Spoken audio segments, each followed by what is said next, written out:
Halo guys, nama dari StepTech, dan di video kali ini gue bakal unboxing dan hands-on lagi HP yang dulu pernah gue review di tahun 2021, yaitu Sony Xperia XZ1. Sekarang tuh ini harganya udah cukup murah. Dulu tuh kalau nggak salah sekitar 1,8 juta, sekarang kalian bisa beli di harga 1,5 juta. Jadi 300.000 lebih murah. Memang ini tuh variannya batangan, jadi nggak full set kayak dulu. Tapi karena sekarang tuh kan banyak HP non-resmi yang diblok, harganya masih turun menurut gue cukup bagus. Dan juga ini gak usah worry guys, di harga segini SIM-nya udah bisa semua. Tapi kalian bisa milih juga kalau misal mau hanya SIM smartphone aja, Smart 4G, harganya jauh lebih murah di 1,3. Tapi ya, di 1,5 itu semua SIM support. Seperti biasa kalau kalian beli HP-nya, gue bakal taruh linknya di deskripsi.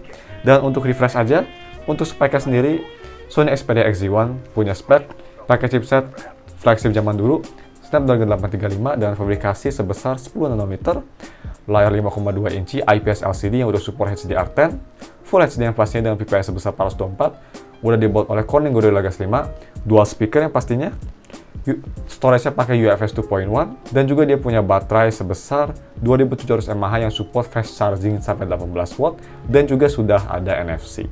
So ya, itu dia spek singkatnya. Dan mari kita langsung aja unboxing si bubble wrap-nya. Dan gue tuh beli yang warna rose gold. Sebelum itu gue akan review yang warna hitam. Gue penasaran warna lain gimana. Dan kata si seller ini tuh mulus banget kondisinya. So ya, let's just see. Ini dia XZ1-nya. Dan di sini ditulisin nomor telepon si sellernya. Kalau misal kalian ada apa-apa dan juga kalau misal kalian mau klaim garasi, si sellernya minta di videoin biar ada buktinya. So ya, ini dia warna rose goldnya. Well, personal gue lumayan suka warna rose goldnya. Lumayan keren ya guys. Jadi kerasa modern lah, beda dari yang lain. Ini ngingetin gue sama rose goldnya di Note 20, terutama dari si kameranya. Metal di kameranya itu mirip kayak Note 20 ya. Oke, dan mari kita langsung aja refresh lagi memorinya. Di sini bisa kita lihat di atas tuh penempatan NFC-nya, ada logonya. Ada single flash, dan juga untuk rear kameranya punya megapiksel sebesar 19 megapiksel dengan f2.0. Dan kalau misalnya kita ke depan, di sini ada selfie kameranya yang punya dagu sama jidat sangat tebal, yang punya megapiksel sebesar 13 megapiksel, yang bisa support video sampai resolusi 1080p 30 fps, dan udah support electronic image stabilization untuk selfie kameranya sekalipun. Very nice. Kalau misalnya kita ke bawah, di sini ada si USB Type-C chargernya. Di atas ada si headphone jack-nya.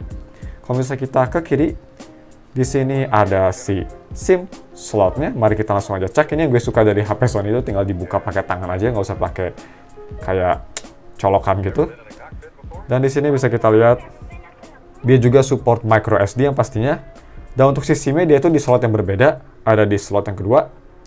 Kalau misalnya kita tarik, di si sellernya tuh seller Bang Beno, nama tokonya. Dia kalau nggak salah udah ngasih, dia udah ngasih SIM-nya otomatis. Ini SIM card Telkomsel. Jadi kalau misalnya kalian mau beli HP ini tapi nggak punya SIM, si sellernya untungnya udah ngasih SIM-nya. Very nice. Mari kita masukin lagi aja. Dan untuk di depan di sini bisa kita lihat, mari kita cek kemulusannya. Si sellernya tuh bilang 95% kemulusannya. Dan bisa kita lihat dia itu layarnya, gue bisa bilang ada sedikit scratch di bagian bawah, minor scratch. Tapi overall lumayan mulus, surprisingly. Bodinya sendiri memang dia cukup mulus, bisa dibilang ya lumayan akurat lah di 95% kemulusannya. Bisa kita lihat juga guys, di sini ada logo Sony dan juga dual speakernya, yang gue selalu praise ke Sony, soalnya dual speaker itu biasanya bagus-bagus. Dan kalau misalnya kita tarik di kanan, di sini ada si power button yang udah bisa kita lihat kepake banget, yang berperan sebagai fingerprint juga, dan juga ada volume button. Langsung aja kita nyalain. Dan ya, gue bisa bilang untuk si layarnya sendiri memang untuk di tahun 2021 memang kerasa sedikit tua ya guys. Dan di sini juga bisa kita lihat ada sedikit white spot. Tapi no big deal, ini emang HP tua jadi gue nggak bisa komplain juga. Tapi overall sih walaupun kerasa lumayan tua desainnya, ini bezelnya gede banget. Tapi Sony itu punya ciri khas sendiri ya guys, kayak beda dari yang lain. Desain kotaknya yang menurut gue lumayan agresif, ngebuat HP ini jadi memang kelihatan beda lah, masih kelihatan premium. Soalnya guys, ini udah di home screen. Seperti biasa gue mau setup dulu HP-nya, dan itu gue bakal balik lagi untuk first impresinya. I'll see you soon. Oke guys, gue udah setup HP-nya dan seperti biasa mari kita tes dulu si fingerprint sensornya. Langsung aja kita tes. 1, 2, 3. Dan bisa kita lihat ini fingerprint memang cepet banget. Gue bisa bilang instan. Tapi kalau misal mau nyalain fingerprintnya, kalian harus sambil mencet power buttonnya. Nggak kayak di Poco X3 yang kalau misal di rest aja udah langsung nyala. Tapi ya, mari kita bandingin cepetan mana HP baru 2020 Poco X3 di harga 3 jutaan atau XZ1 yang udah umurnya tua banget di harga 1 juta aja. Langsung aja kita tes. 1, 2, 3. Ya bisa kita lihat ini tuh bisa bersaing banget. Speednya mirip banget. So ya, lumayan impresif di harga segini, fingerprint speednya lumayan cepet. Next, mari kita lihat diagram infonya. Untuk diagram infonya sendiri, dia pastinya karena HP flagship di Wideview L1. Jadi kalau mau nonton Netflix atau streaming service lainnya bisa di resolusi paling tinggi.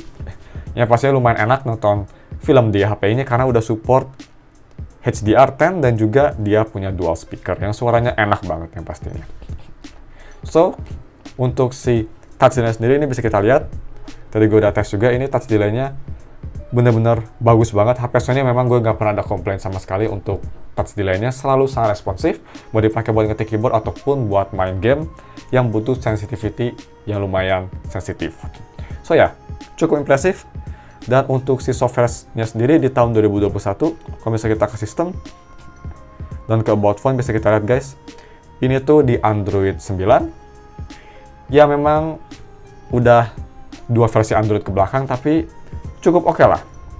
Masih cukup up to date di harganya, dan yang pastinya semua aplikasi masih support, which is very nice. Dan selanjutnya mari kita tes si NFC-nya bekerja atau enggak. Gue udah download aplikasi Tokopedia buat ngecek si NFC-nya. Langsung aja kita scan. Dia itu posisinya di belakang, ada logo NFC-nya. Yap, jadi untuk nge-scan-nya sendiri bisa kita lihat 1, 2, 3. Dia lumayan cepat dan juga lumayan akurat. Yang menurut gue lumayan impresif karena waktu itu gue sempat review Xperia XZ2. Di HP tersebut itu kadang-kadang mood-moodan, karena mau karena enggak. Tapi surprisingly di XZ1 unit yang gue dapat ini cukup responsif. Dan yang terakhir seperti biasa mari kita tes kameranya. Langsung aja kita buka kamera. Pertama mari kita foto seperti biasa figure Reinhardt. Oke, 1, 2, 3.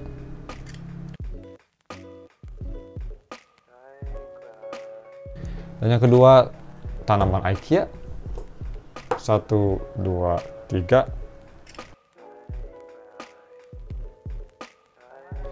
Dan yang terakhir, foto selfie-nya di kamera depan. Langsung aja kita ganti kamera. Ini kameranya lumayan wide angle juga guys. Kasih kamera depannya, which is very nice. Langsung aja kita coba foto. 1, 2, 3.